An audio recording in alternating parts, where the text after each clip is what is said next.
Okay, pleasure to be here. O mundo olha para cá, porque o palco da inovação é brasileiro. Vem aí, AI Brasil Experience. Sports, so before doing anything for work. So and I started working actually with investment banking, and then a few years later I left to start a sports company. I always wanted to work with sports, so we started together with some partners,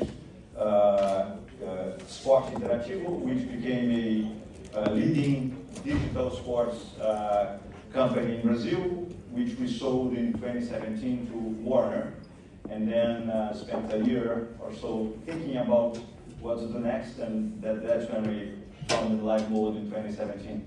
Great. And obviously 15 years building EI and as a media company, buying sports rights, building new distribution ways, growing when the digital market was growing, saw Netflix come into the market, and started to see the decline of traditional TV.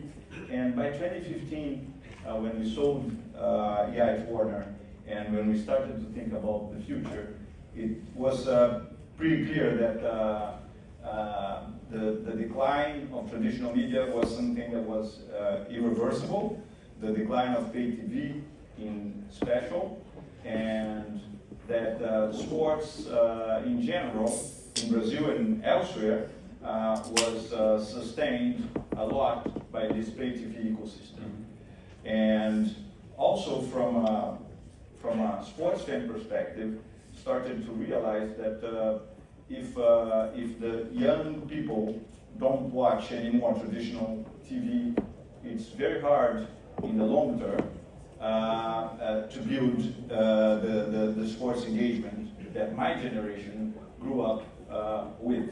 So started to think that given that sports entities would need to do, the system is basically long-term broken. In order for the sports entities to build the future, they would need to rethink, starting from the distribution model, but also in terms of the product, the marketing, everything.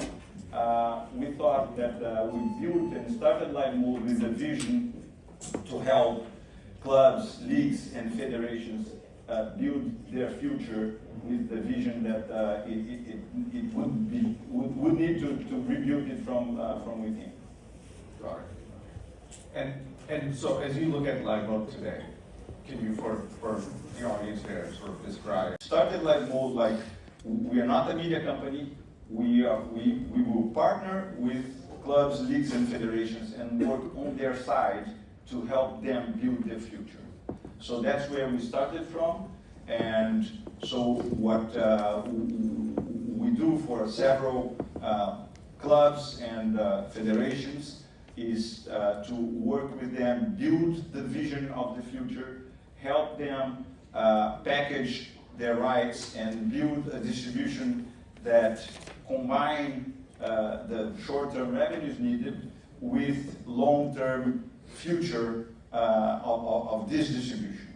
So one part of our business was the first one created is this sports marketing agency business, where we basically negotiate the rights, sell sponsorships, produce live games and other types of content.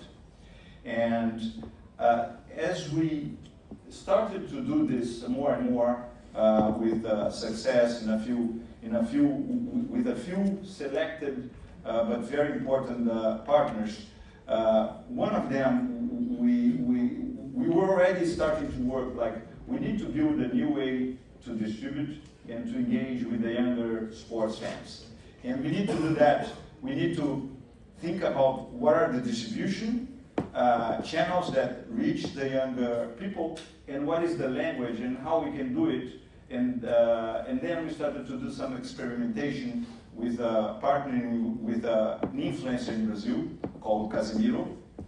And as we were doing this, we were hired by FIFA to help them think about the future and help them negotiate renegotiate some rights they had in Brazil for the FIFA 2022 World Cup. And then they ended up carving out the digital rights for the 2022 World Cup, and that they asked for our help. So how can we exploit it? And then they were launching their proprietary OTT, FIFA Plus, at that point. And their first thought was, I'll put everything on FIFA Plus and put all our efforts there to make it work, which was at the time a very widely believed and strategy, like to create your own OTT and people will come. But in the case of Brazil, all the games were broadcast on free-to-air, on the dominant free-to-air channel in Brazil, global, and on Sport TV and all digital platforms. And so we told them, you're going to do this and nobody will watch. So that's what's going to happen. And we convinced them, and we developed a strategy with them that we would, and that was the official launch of Casé TV. We were doing some experiments, but then we decided that was the point. Convince FIFA, let's do one game per day on Casé TV, and then because of the different ways, because of the non-traditional way to broadcast it, we'll be able to attract a lot of people. We didn't imagine how many, but it was a surprise to us as well. But we were convinced that we would attract. We thought maybe hundreds of thousands of viewers, and then we would be able to promote FIFA Plus, to reach young people, to serve as an activation platform for FIFA sponsors and so on. But then, it was more successful than we expected, and we had over 7 million concurrent viewers watching a national team game on Casé TV when it was available, widely available elsewhere. So it became a very huge success case. We actually ended up putting down the FIFA Plus app when we called. We made the call to action there, so you can watch all the other games on FIFA Plus, and because of the number of people watching and the engagement of the way we do it, it generated a lot of, so it was a huge success.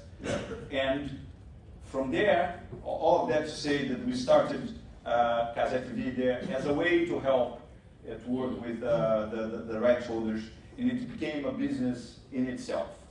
And then the third part of our business, so we have the rights management business, then we have the Casé TV business, and the third part is we raise money from a couple of investors, General Atlantic and XP, and we started to make some investments in long-term IP.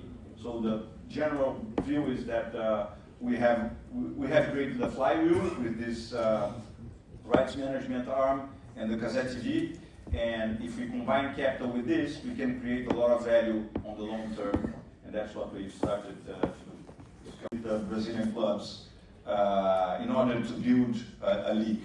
So Brazil doesn't have, it's amazing, but Brazil still doesn't have one league that takes care of the championship, both organizing it and commercializing it, and so this is something that is so obvious that should be done, but because of several reasons, it's never been done so far. But so we started to work with the clubs. Let's build a league. Let's do it.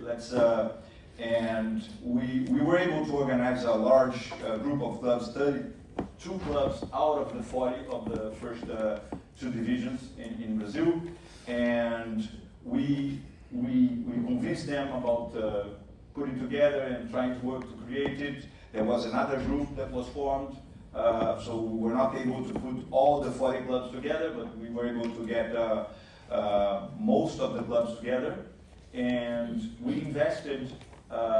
We bought the rights for 10% of a group of investors, of which LiveMode is part of, but 10% of the rights for 50 years. And then the right also to lead the process. So as a consequence of that, LiveMode, as the rights management, with our rights management arm, we became the company to sell the rights of the Brazilian Championship for this group of clubs. So the rights in Brazil were sold in two parts. So one group sold the rights separately, and we sold the rights for these 32 clubs. Right. So if to conclude a little bit on the other end, and then I get back to the Casa TV audience. So to conclude the process, we were able to grow the value of the rights, of the Brazilian Championship rights, by 70% compared to the last cycle. And more importantly than that, we were able to package the rights in a very innovative way for the Brazilian market. If you guys look at the NFL, then it's like what's done in the US for forever.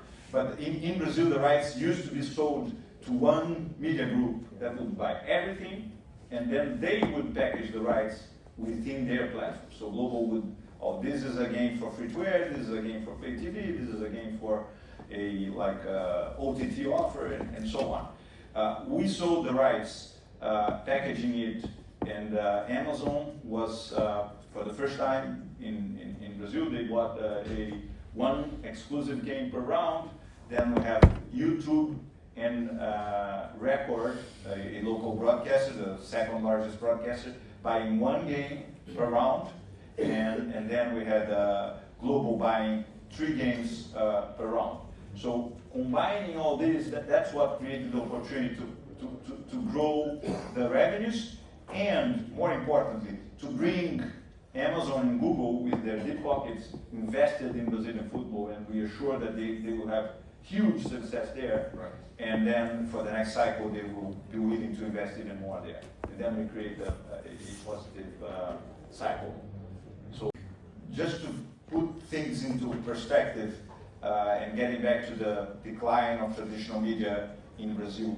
So Brazil reached a peak of 20 million TV households that subscribed pay TV. It was around 2014. From then on, it started to decline, and today, pay TV in Brazil has under 8 million TV households, and I guess the decline is more accelerated than in the US.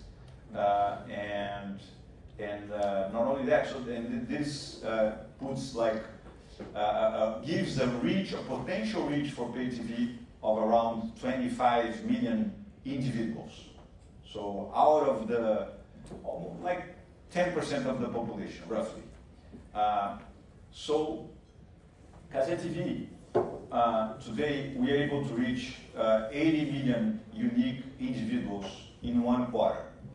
So more than 3 times the whole pay TV base.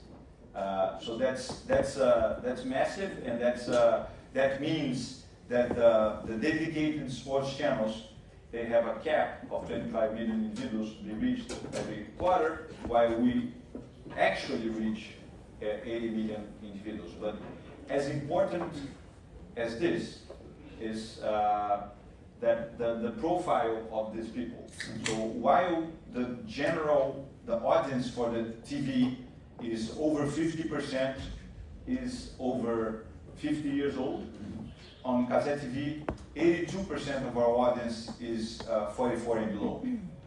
So I think as important as the volume, or even more important than the volume, is that we are speaking with the younger generations. We are creating the emotional connection between the sports and the young generations. Therefore, we are helping sports to build their future. Enables a lot of the things we've been doing.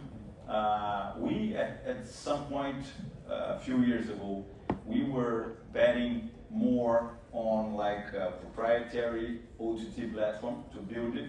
We actually had one, and at some point in time, we concluded that for that part, we should bet more on third-party distribution platforms, because of the massive scale and audience and the size of the business, the potential of the business that we could build if we did that. rather than betting on our own technology. That said, what we are doing now with AI, we are just scratching the surface of what can be done in terms of production of content, in terms of social media.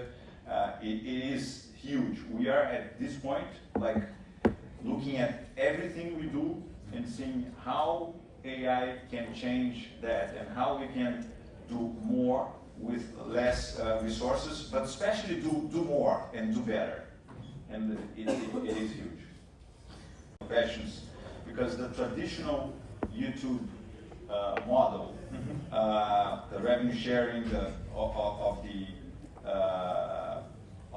the platform, in general, people think, well, how can you acquire these premium rights, World Cup, Olympic Games, Euro, Brazilian Championship, and within this model. I think a combination of factors allowed us to do this, and we think this is not only sustainable, but it's only gonna grow. First, sports offers a lot of opportunity for the brands to be part of the action rather than to being on the break.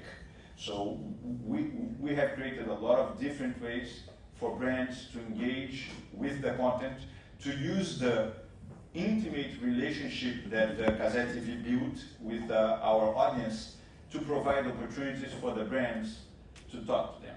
And then I get back to the challenge and to the broken system that we spoke about. For sports, it's key to build emotional connections with the younger generations. But guess what? For the brands, it's as important as it's for the sports. So the traditional way of getting massive audiences and creating brands with the general public was to do it with free-to-air TV.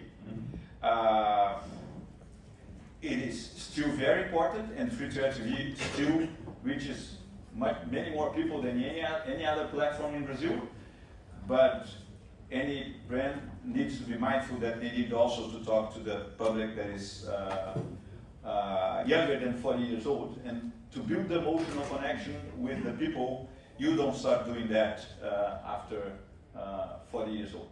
So the brands, they embraced the Gazette TV model, and they invested and they built the solutions together with us. And we are building what we think is the way of the future for the brands to speak with the younger generations, to build brand, right? Because you have a lot of performance media with all the social media, Facebook, Instagram, TikTok, but it's not trivial to build brands there, because it's not necessarily safe all the time. You don't have the opportunities that sports generate for the brands.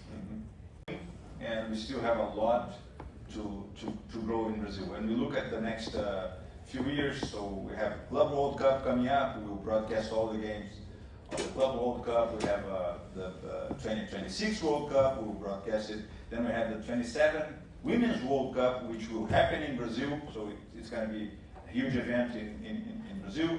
Then we have Olympics and Euro coming up. And so making sure that we secure all these rights was something that was very important for us, in a way that we can keep this momentum going.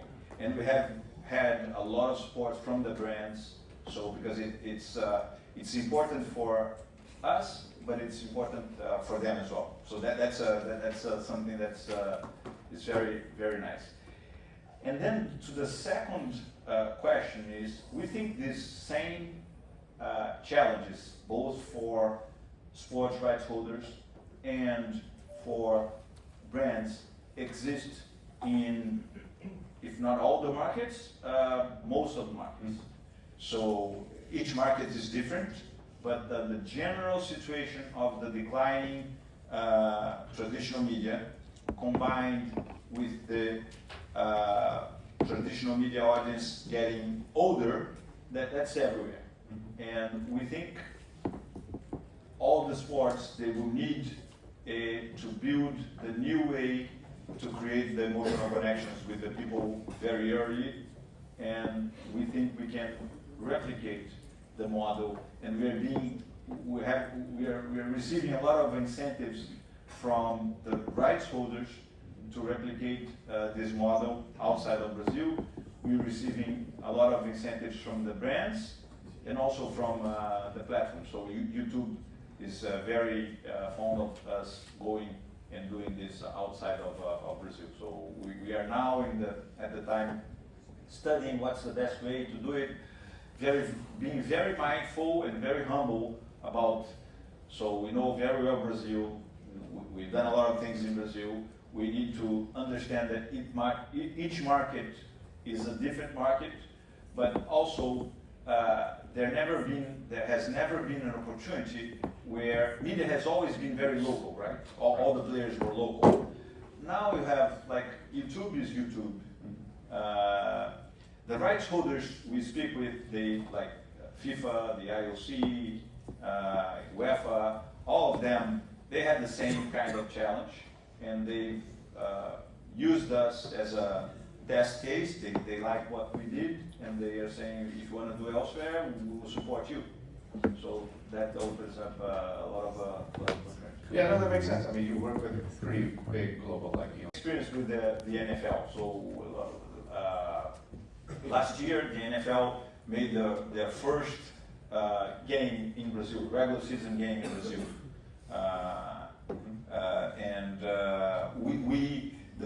We don't have a continuous contract with the NFL.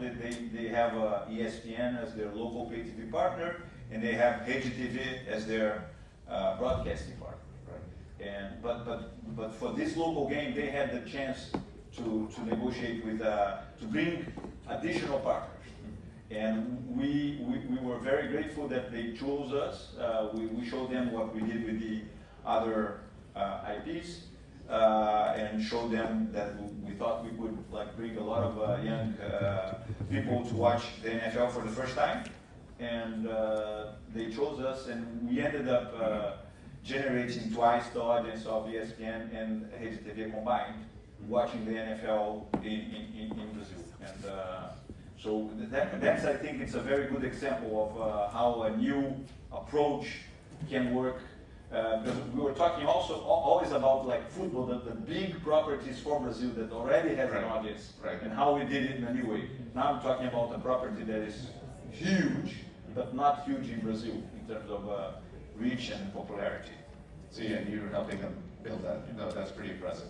So in Brazil, we have several talents that so Casemiro is the most important one and the face of the channel, but we have several talents, and today we are doing like over 1,000 broadcasts per year, and he participates, I don't know, 50.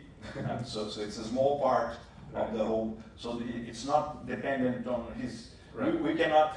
Technology has not allowed us yet to recreate personality, to multiply him. But so that's an important thing. And when we think about the expansion in other markets, that's something that we are very mindful of. That we need to have the right people. The way we did in Brazil, we did some experiments, and we found the right partner. We are confident that we can do it in other markets as well. We created this flywheel, and we want to use this flywheel. We want to be able to invest in long-term IPs and to put this flywheel to work on these properties that we invest in. And so this is an avenue of growth that is key to us. Again, we've raised some money. We've invested a good part of the money we've raised. We started to generate very good returns on the first investment we made, and we are now looking at couple of other opportunities that we are advanced, and looking for broader opportunities to invest in. And second, replicate the Casa TV model so we can replicate the whole flywheel outside of Brazil, because we think distribution is key to make it work, and it is very key. And we think when we look like long term, we think we have a mission to help the sports entities build the new models for the future. There is a trap, like the trap today is the money is still coming from the traditional players, but you are cashing the cow, but the public that watch sports is getting older and older. So every sports entity in the world needs to think about how they keep the money flowing, the short-term money flowing, but building the future. Otherwise, sports will lose relevance over time. And so when we think about what success means for LiveMode in the next 10, 15 years, if we can cause an impact on this trend, we've accomplished our mission. Very impression here. So I think first of all, in general, like if you need to start any business in Brazil, you need to create a company, right? So football has become a huge business, and I think it's just natural. The traditional way of organizing it through a social club with a political, like every 3 years, is not the right way to deal with a giant business that football has become in Brazil. So I think the trend is good. The direction is the right direction. I think the law created the environment that allowed the first SAFs to be created. I think the first clubs that ended up starting the SAFs, they were the ones that were in trouble, right? The financial difficulties, and it was not for the best reason. The best reason would be, okay, this is the best way to build the future, let's do it. It was like out of necessity. But I think things are not perfect. So I think the trend is right. I think we had a few problems with one or other SAF, but I'm optimistic that the SAFs are bringing more rationality to the business and also helping the business be more professionally managed. So I'm optimistic about the future. I think it's going to be with some bumps, as we've already seen. But if we look ahead a little bit, not to the next 5 years, but look at next kilometer or mile, then it's probably going to work out better. What we've been doing for other sports and our plans for the future of other sports. So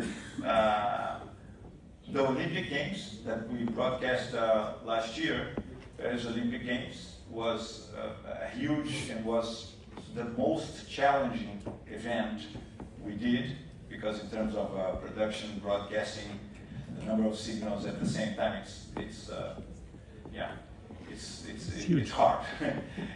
but this was like, and again we had the challenge that all the games were available, all the events were available on global free-to-air, so the challenge was kind of the same.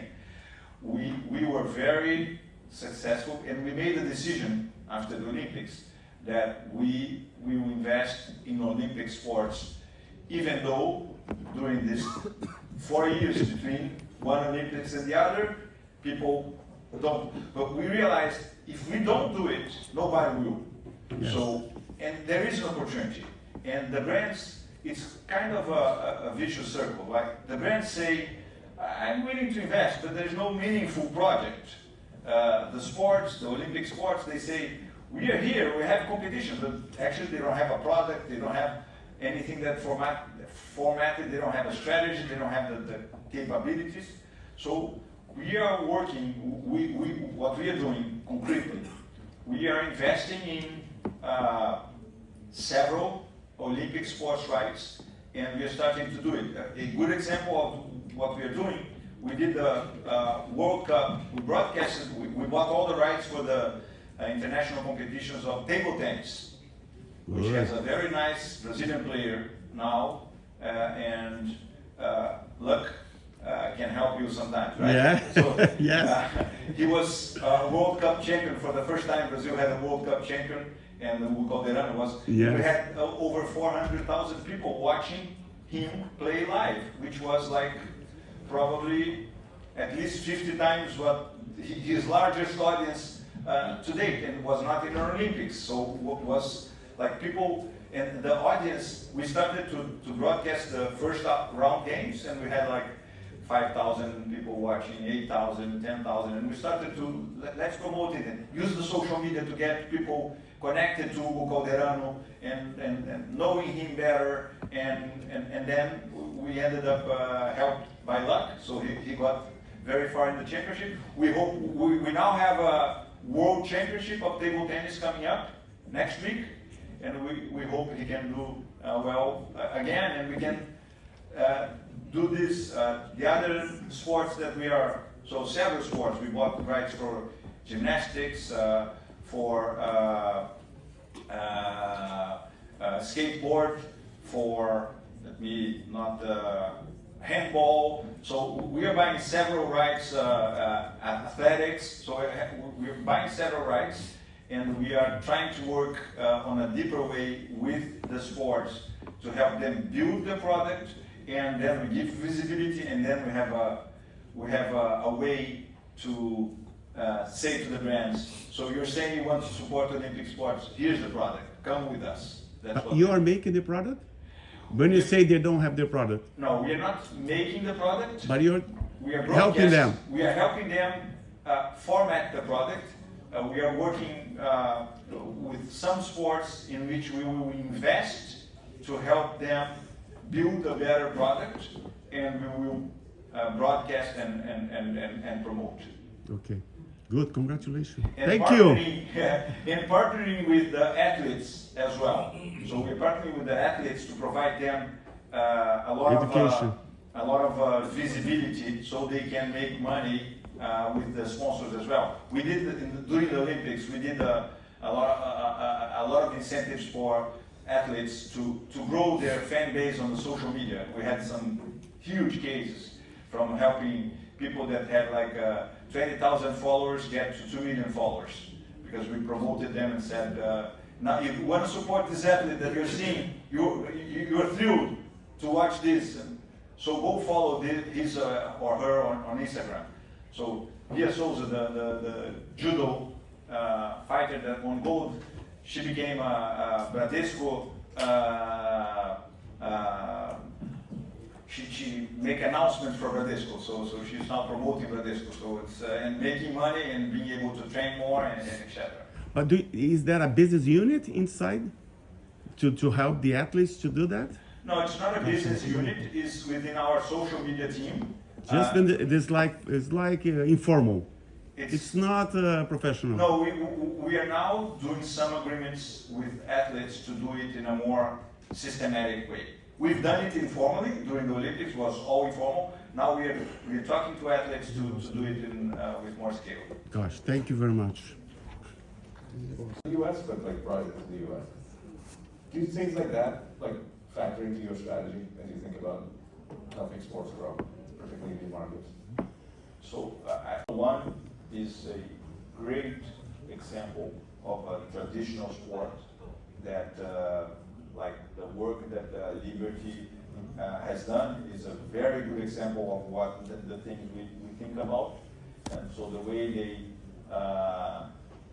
they created, actually they broke the rules of the sport, right? They with the Drive to Survive, the pilots, they had to agree with having their lives basically shown without restriction, and also Liberty used technology to create much more content during the races and outside of the races, and so we think a lot about how we can be inspired and copy whatever worked, and Liberty is an inspiration for us with Formula One. Well, That's great. Imagine um estádio lotado, mas não para ver um jogo, nem um show, para ver o futuro. O futuro onde o Brasil é protagonista, onde a inteligência artificial não é ficção, é ação. Um movimento global que começa aqui. Um evento para conectar mentes, ideias, tecnologias, de onde saem soluções, startups, revoluções. AI Brasil. Em outubro, o mundo olha para cá, porque o palco da inovação é brasileiro. Vem aí, AI Brasil Experience. A inteligência artificial. Uso da inteligência artificial. A inteligência artificial. Inteligência artificial. Somos o Brasil, terra de possibilidades infinitas, país que sempre soube reinventar-se. A inteligência artificial não é apenas uma tecnologia, é uma força capaz de transformar realidades por completo. É um novo idioma universal que precisa ser falado por todos, não apenas por alguns. Por muito tempo, observamos essa revolução de longe. Admiramos seus frutos, mas não plantamos suas sementes. Nós, brasileiros, temos sido espectadores de um espetáculo que podemos e devemos protagonizar. Esse momento chegou. Imagine um Brasil onde a tecnologia não substitui o calor humano, mas o amplifica. Onde o pequeno empreendedor encontra nela um parceiro invisível, multiplicando seu impacto sem perder sua essência. Este não é um sonho distante, é o amanhã que está ao alcance de nossas mãos.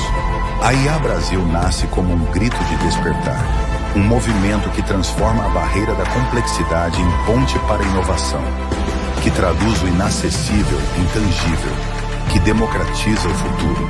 Não queremos apenas acompanhar o ritmo de uma nova revolução. Queremos definir a sua direção. Não queremos apenas consumidor de futuro, mas seu arquiteto. A IA Brasil é mais que um evento. É um movimento. Uma convocação para todas as mentes inquietas, todos os corações pulsantes, todos os sonhadores práticos. É um chamado para aqueles que enxergam além do horizonte e têm coragem de caminhar em sua direção. O despertar para a inteligência artificial começa agora.